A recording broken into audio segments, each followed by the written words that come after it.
बिस्मिल्लाहिर्रहमानिर्रहीम। अस्सलाम वालेकुम नाज़रीन। वज़ीर पंजाब सरदार उस्मान बुज़दार से स्पीकर पंजाब असम्बली चौधरी परवेज़ इलाही ने एक अहम मुलाकात की है। इस मुलाकात में दोनों रहनुमाओं ने PIC में हंगामा राय की शदीद अल्फाज में मज़म्मत की। इस मुलाकात में दोनों रहनुमाओं ने डॉक्टर्स, पैरामेडिकल स्टाफ, मरीजों और उनके लवाहिकीन के साथ मुकम्मल यकजहती का इजहार किया। मुलाकात में बाहमी दिलचस्पी के अमूर, फलाह आमा के मनसूबों और वर्किंग रिलेशनशिप को बेहतर बनाने के हवाले से भी बातचीत हुई।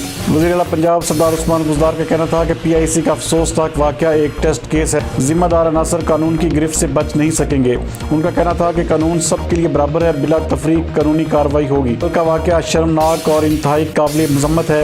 वाक़े की तहकीकात शुरू हो चुकी और जिम्मेदार अपने अंजाम को पहुँचेंगे। जबकि इस मौके पर स्पीकर पंजाब असम्बली चौधरी परवेज़ इलाही का कहना था कि महज़ब मुआशरे में ऐसे गैर इंसानी फेल की रत्ती भर भी गुंजाइश नहीं होती।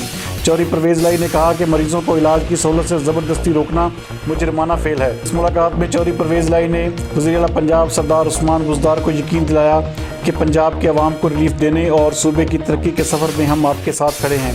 आपको पहले भी सपोर्ट किया और आइंदा भी करते रहेंगे। गलत फहमियाँ पैदा करने वाले कभी कामयाब नहीं होंगे। सूबा पंजाब के अवाम की तरक्की व खुशहाली के लिए कदम से कदम मिलाकर चलेंगे। इस मुलाकात में रुकन कौमी असम्बली मोहम्मद सलाही और प्रिंसिपल सेक्रेटरी वज़ीर आला भी मौजूद थे।